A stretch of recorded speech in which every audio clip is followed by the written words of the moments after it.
इंसान की पूंछ की हड्डी और coccyx as we call it are the rudimentary bones which are remnant of a tail. तो हमारी जो पूंछ थी उसका जो बचा हुआ हिस्सा है उसे कॉक्सिक्स कहते हैं और वो जिस भाग पे शरीर के साथ जुड़ता है उसे सेक्रम कहते हैं. So it's joint to the sacrum and the pain associated with that is called coccydynia. पूंछ के हड्डी का दर्द जो पूंछ के जगह पे या सेंटर ऑफ द बॉडी, हमारे बॉडी की एकदम ही सेंटर में निचले हिस्से में दर्द का एहसास कराती है, इसे कॉक्सीडाइनिया कहते हैं.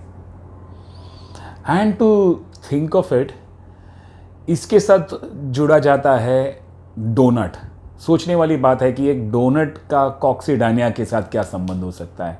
डोनट तो हम खाते हैं, तो डोनट खाने के रूप में नहीं बल्कि एक पिलो के रूप में इसके इलाज में यूज़ किया जाता है. So how and why do we use a donut pillow in the case of a coccydynia is what I'll try to explain.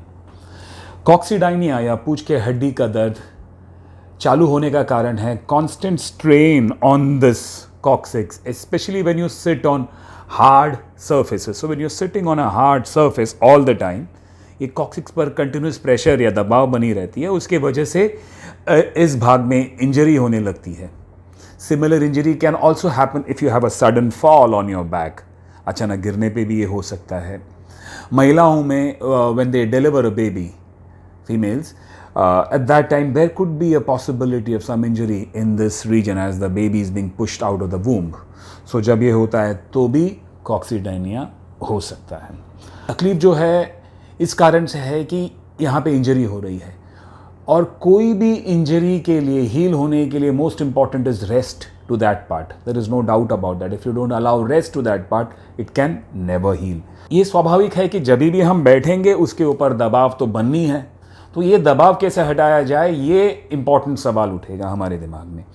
तो इसमें रोल आता है डोनट का. So think about a pillow which is shaped in the form of a donut. So you can have a donut pillow. So when the patient sits on the donut pillow, तो the coccyx is literally hanging in the air.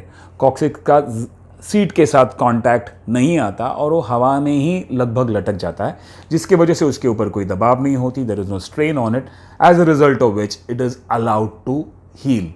So the parts which are getting inflamed by this continuous or chronic injury now is allowed to finally heal. So taking off your weight from this coccygeal bone would be the most important part of the treatment. So इसके इलाज में सबसे ज़्यादा ज़रूरी यही होगा कि हम इसके ऊपर से वज़न हटाया जाए और उसमें ये डोनट पिलो सबसे ज़्यादा मदद देती है. उसके अलावा if you are able to start some basic pain killers along with that to take away the inflammation associated with this, it would be doubly helpful. Some physiotherapy again plays an important role in relaxing the muscles and the ligaments in that region. So physiotherapy, painkillers or donut pillow is the recommended mode of treatment. Apart from that, very rarely do we use injections in these local parts to relieve the pain. So अभी से अगर आपको इस portion में दर्द हो तो main thing is try and avoid strain on that, try and avoid repeated injury to that portion. और डोनट पिलो याद रखिए would be something which would be really helpful. Thank you.